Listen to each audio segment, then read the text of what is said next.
please give a big round of applause for Mayank.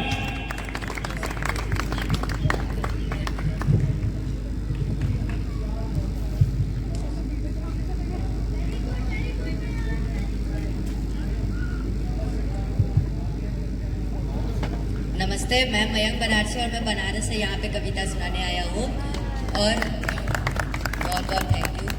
तो कविता हम सुनाते हैं कि एक कवि सम्मेलन में हम एक कवि की कविता मंच पर अपने नाम से पढ़ गए। एक कवि सम्मेलन में हम एक कवि की कविता मंच पर अपने नाम से पढ़ गए, असली कवि उखड़ गए। बोले आप हमारी रचना पढ़ रहे हैं। हमने कहा अच्छा तो ये आपकी है तभी तो हम उखड़ रहे हैं। रचना में दम होता तो जम जाती। वे बोले तुमको शर्म नहीं आती। रचना में दम होता तो जम जाती।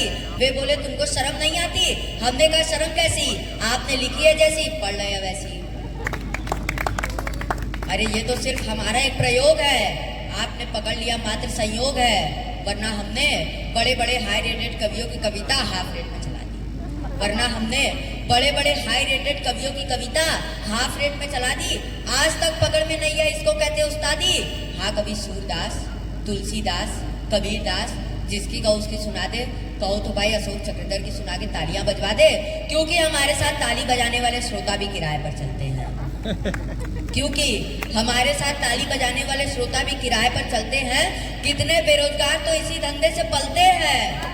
धंधे की बात सुनते ही बेचारा असली कवि शर्मा गया और अगले दिन से वो भी ताली बजाने वालों में आ गया। आजकल वे हमारे गुण गा रहे हैं, कविता से पेट नहीं चलता था तालियों से चला रहे हैं। अच्छी चल पड़ी है तालियों की दुकान, जितना पेमेंट उतना भुगतान। गिनकर तालियां बजवाते हैं और कवियों से ज्यादा पेमेंट तो वो एडवांस में पाते हैं।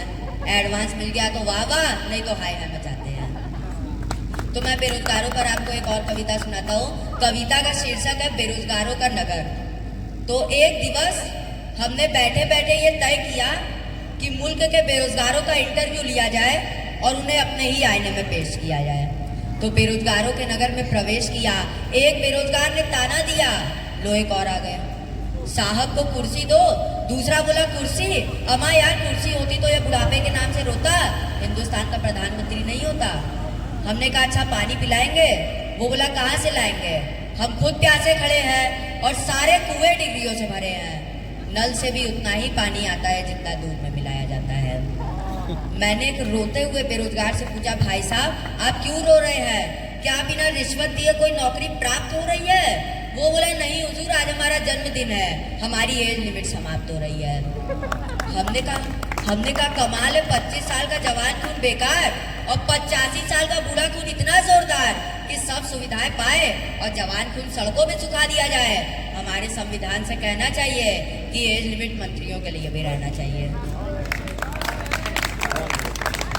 हमारे संविधान से कहना चाहिए कि एज लिमिट मंत्रियों के लिए भी रहना चाहिए। एक बेरोजगार बोला साहब हमारे नगर में क्रांति हो गई, आज कल्लू रोटी खा रहा है। दूसरा बेरोजगार बोला क्यों उल्लू बना रहा है, क्या दिन में भी सपना आता है, काम वाले तो भूखे मर रहे हैं, बेरोजगार भी कभी रोटी खाता है। एक बूढ़ा नौजवान बोला साहब हमारी जिंदगी भी कितना बड़ा श्राप है, हमारा दुश्मन हर लड़की का बाप है।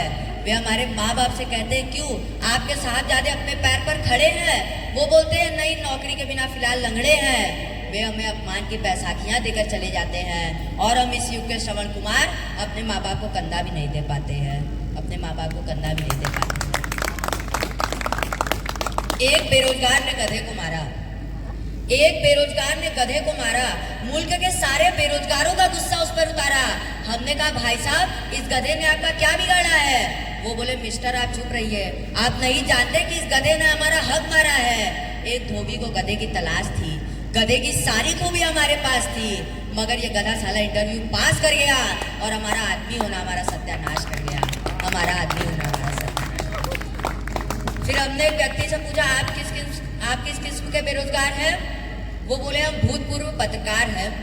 हमने समाचार भेजा कि माननीय मंत्री जी अस्पताल में प्रसन्न चित, गलती से छप गया कि मंत्री जी अस्पताल में चित। और मैं ये कविता सुना रहा हूँ तो आप लोग ये ध्यान रखें, अभी वो बोले कि किसी भी पॉलिटिक मैटर पे नहीं बोलना है, तो आगे एक नेता पे भी व्यंग आएगा तो उस पर आप लोग दिल पे ना लिए, सिर्फ एक मजाक है। तो फिर हमने एक व्यक्ति से पूछा श्रीमान आप? बोले हम साहित्य के सेवक हैं। अवकाश प्राप्त लेखक है। हमारी कविता जिस मैगजीन में छपकर आई उसका भंडाधार हो गया, संपादक खुद बेरोजगार हो गया। फिर हमने एक आकृति नुमा इंसान से पूछा, श्रीमान आपका शुभ नाम? बोले पूर्ण विराम। हम देसी कला के ईपी है, आजकल जेबी सर्कस में जीती है।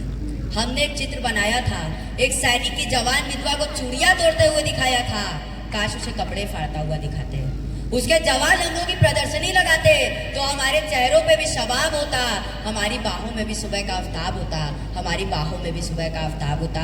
पर रंगों का सपना सवर नहीं पाया, दर्शक को अपना ही दर्द नहीं भाया। और आजकल का दर्शक भी कितना स्मार्ट है, हमारे सारे कपड़े फाड़ कर बोलता है बेटा वो नहीं, ये मॉडर्न आर्ट है। फिर हमने चलते चलते एक अंतिम बेरोजगार से पूछा, श्रीमान आप? बोले खुद अपने बाप। हम इन बेरोजगारों में सबसे बड़े हैं, आजकल चुनाव में खड़े हैं, जीत गए तो रेल में, हार गए तो जेल में। हमने कहा क्यों तानाशाही की भाषा बोलते हो, लोकतंत्र को तानाशाही से तोलते हो? वो बोला मिस्टर, जब योगी प्रतिभा का आत्मविश्वास टूट जाता है तो अंधी प्रेरणाघात अपने आप छूट जाता है, अंधी प्रेरणाघात अपने आप छूट जाता है। तो मैंने बोला तब आपका चुनाव चिन्ह क्या होगा बेरोजगार? वो बोला नहीं यार, हाथ में बंदूक थामे गहरी नींद सोया हुआ चौकीदार, डकैतों के लिए खुला इस्तेहार। हमने कहा ऐसा कर दो यार कि इस 21वीं सदी के आगे एक प्रश्न चिन्ह छोड़ते हुए, बंदूक की नली अपनी गर्दन की तरफ मोड़ते हुए, घोड़ा दबाता हुआ इंसान, न जिसके लिए जमीन न जिसके लिए आसमान, बारूद का धुआं इतना गहरा हो जाए कि अपने आप घबरा के सवेरा हो जाए, अपने आप घबरा के सवेरा हो जाए, अपने आप घबरा के सवेरा। तो आप लोग बोलिए अगर आपको और सुनना है तो हम आपको और भी एक दो कविता सुना दे, वरना टाइम तो बहुत हो चुका है। चलिए हम आपको छोटी सी एक और कविता सुना दे रहे हैं, निराशा पर ये कविता है। हाँ ये लास्ट पर था, ये निराशा पर एक कविता है कि जा रहा था मेंढकों का काफिला, एक कुआं मार्ग में उनको मिला, तो वह लगे कुएं के अंदर झांकने और जल में बिंब अपना ताकने। कुछ कुदकते थे कुएं की मेड़ पर, तो कुछ लगे आपस की छेड़म छेड़ पर, नाचने और कूदने में मस्त थे, गिर गए उनमें से दो जो स्वस्थ थे, तो खिलखिलाकर सभी डराने लगे, जो गिरे थे डर से थर्राने लगे। थी निकल लाने की उनकी ख्वाहिशें, कुआं गहरा था न थी गुंजाइशें, सतह चिकनी सीढ़ियां भी थी नहीं, और जो गिरा वो कभी निकला ही नहीं। कुआं तट पर था निकलने के लिए, व्यग्र थे दोनों निकलने के लिए, कोशिशें करते थे तेज तपाक से, किंतु गिर जाते थे वही छपाक से। तो दृश्य ऊपर का विकट घंघोर था, मेंढकों का झुंड करता शोर था, देखो उन दोनों की व्याकुल बेबसी, एक मेंढक ने कुटल पत्ती कसी कि अब तुम्हारी कोशिशें सब व्यर्थ हैं, टांग लंबी है मगर असमर्थ हैं। कुछ समय बस चित्त को बहलाओगे, कुएं के मेंढक सदा कहलाओगे, अगर जीना है तो कोशिश मत करो, और चाहो तो यही थक कर मरो। अब हमारा कथन यही परोक्ष है कि आत्महत्या ही तुम्हारा मोक्ष है। तो शोर कुएं में निराशा भर गया, और एक उनमें से तड़प कर मर गया। दूसरे ने यत्न पर त्यागा नहीं, मृत्यु का डर भी उसे लागा नहीं, है निकलना मन में इतना ठान कर, सांस खींची टांग लंबी तान कर, मोड़ कर पंजे झुका घुटनों के बल, भीज कर मुंह संजोली ताकत सकल, देह को स्प्रिंग सरीखा कर लिया, हौसला खुद में लबालब भर लिया, और एक दिव्य छलांग मारी, आ गया लो आ गया छा गया। तो दे रहे थे जो अभी तक गालियां, तो दे रहे थे जो अभी तक गालियां, अब बजाने लग गए वह तालियां। सीख जिसने थी सिमट कर रह गया, कोसने वाला भी कट कर रह गया। अरे ये उछलना क्या था, एक उड़ान थी, आत्मबल की जागती पहचान थी। कुएं में दूजा उसी का कह कहा, मेंढकों के झुंड से उसने कहा कि हूँ तो बहरा किंतु सबका शुक्रिया, आपने जो काम ऊपर से किया, सुन न पाया आपकी मैं टिप्पणी, बस इशारों से मेरी हिम्मत बनी, आपके संकेत बाहर लाए हैं, जानता हूँ कैसे गाने गाए हैं। शीघ्र आता समझ न पाता अगर, लय में हिलते हाथ तो देखे मगर, आपसे ही बल मिला संबल मिला, आपकी मेहनत का मुझको फल मिला, आपका दिल से आभारी हूँ मैं, करूँगा सेवा ये वृत्तधारी हूँ मैं। वचन सुन मेंढक सभी लज्जित हुए, हाथ जोड़े ग्लाने से मज्जित हुए, भूल जाना तुम हमारे पाप को। और वो नकली बहरा बोला अजी सुन न पाया आपको। तो दोस्तों तुमने सुनी ये दास्तां, दोस्तों मन में बुनी ये दास्तां, सीखिए पानी सा खुद गहरे बनो, हर निराशा के लिए बहरे बनो, हर निराशा के लिए बहरे बनो।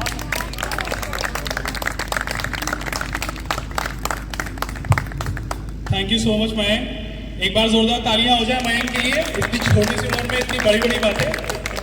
Thank you. सो ऑडियंस को मैं बताना चाहूँगा कि प्लीज़ कहीं जाइएगा नहीं, एक दो पोएट्री सेशंस के बाद में हमारे पास बैंड परफॉर्मेंसेस भी हैं, सो प्लीज़ बी सीटेड।